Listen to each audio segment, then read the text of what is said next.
పవన్ కళ్యాణ్ గారు ఇక్కడ సభ పెట్టడానికి వస్తున్నారు. దీని మీద కవిత గారు కమెంట్ చేయడం జరిగింది. దీని మీద మీ అభిప్రాయం? కరెక్టే కదా బ్రో.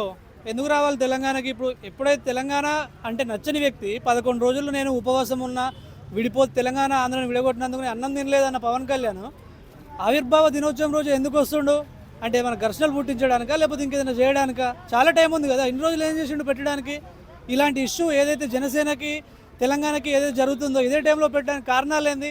అందుకే వాళ్ళు వద్దంటున్నారు. కరెక్టే, వాళ్ళు మాట్లాడేదంతా కరెక్టే. పొన్నం ప్రభాకర్ గారు కూడా చెప్తున్నారు, రేపు కాకపోతే నీకు ఇంకా టైం ఉంది కదా, ఈ ఇష్యూ కొంచెం సర్దుమనినాక పెట్టొచ్చు కదా. నీ గురించి తెలంగాణ వాళ్ళు మాట్లాడుతున్నప్పుడే నువ్వు ఇక్కడికి వచ్చి ఎందుకు రా నన్ను ఎవడు ఆపుతాడో చూస్తా అని మీరు పెడుతుంటే ఆపుతారు, ఆపే వాళ్ళు ఆపుతారు. ఆపే హక్కు వాళ్ళకు ఉంది. నువ్వు పోలీసులను పెట్టుకొని వస్తావేమో రా, చూసుకుంటారు, వాళ్ళే చూసుకుంటారు. చాలా టైం ఉంది కదా పెట్టడానికి. నువ్వు ఏదైతే ఉద్వేగాలు మళ్ళీ రెచ్చగొట్టడానికి పెడుతున్నట్టు ఉంది, ఏదో మీ పార్టీ మీటింగ్లా లేదు ఇది. అంటే లాస్ట్ టైం పవన్ కళ్యాణ్ గారు ఇక్కడ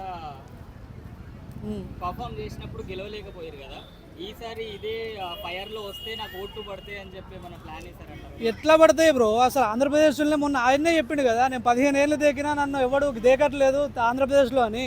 తెలంగాణలో ఎందుకు దేకుతారు బ్రో?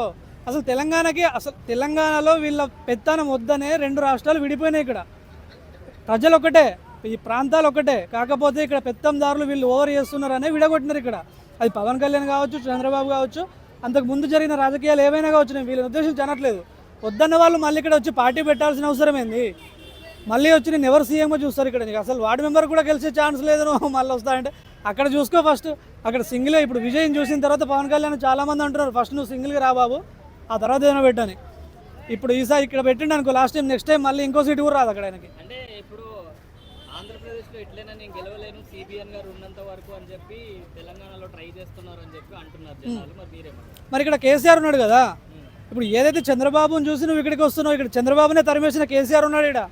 మరి కేసీఆర్ని ఎట్లా గెలుస్తావు నువ్వు? కేసీఆర్ మీదకి ఎట్లా వస్తావు? కేసీఆర్ ఉన్నాడు, కేటీఆర్ ఉన్నాడు, హరీష్ రావు ఉన్నాడు. ఇక్కడ సింహాలు లాంటి వాళ్ళు పరిగెత్తిచ్చిర్రు, చెప్పుకోలేరు. రాత్రి పెట్టబెడ చదువుకొని పోయిన రోజులు ఉన్నాయి. నువ్వు అతనికే భయపడితే మరి ఇక్కడ వీళ్ళకి ఎట్లా భయపడాలి? కవిత చాలు పవన్ కళ్యాణ్కి చట్టబుర్త సర్దుకొని మళ్ళీ పంపేయడానికి. అంటే కవిత గారిని ట్రోల్ చేస్తున్నారు, అంటే కవిత గారి మీద గెలుస్తారేమో పవన్ కళ్యాణ్ గారు ఇక్కడికి వస్తాయని చెప్పి ఇలాంటి కామెంట్స్ చేస్తున్నారు కవిత గారు అంటున్నారు. మీరేమన్నా? కవితతో నాకు సంబంధం లేదు బ్రో. ఏదైతే పవన్ కళ్యాణ్ గారు అంటే నాకు కూడా ఇష్టమే. ఎప్పుడైతే 2 రాష్ట్రాలు విడిపోయినప్పుడు నేను ఉపవాసం ఉన్నా, 11 రోజులు నేను తిండి తినలేదు అని తెలంగాణ మీద అంటే ఆయనకు నచ్చలేదు తెలంగాణ విడిపోవడం అనేది. తెలంగాణలో ఆయనకు ఫ్యాన్స్ ఉన్నారు, అయినా కూడా ఆయన అది పట్టించుకోకుండా అది చేసిండు. అప్పటి నుంచి కవితతో నాకు సంబంధం లేదు. కవిత పార్టీనేం కాదు, నేను ఏ పార్టీ కాదు.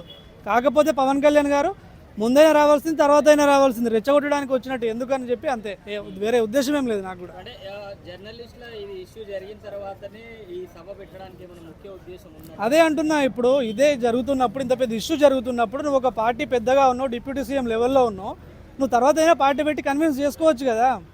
నువ్వు రెచ్చగొట్టాలంటే అంటే నువ్వు రెచ్చగొడుతున్నావు అనుకుంటే నేను అనట్లేదు, కానీ కొంచెం సర్దుమనిన తర్వాత వస్తే బాగుండేది. కరెక్ట్ ఆవిర్భావ దినోత్సవం నాడే ఎందుకు పెట్టాల్సింది అనేది చిన్న విషయం, అంతే, ఏం లేదు.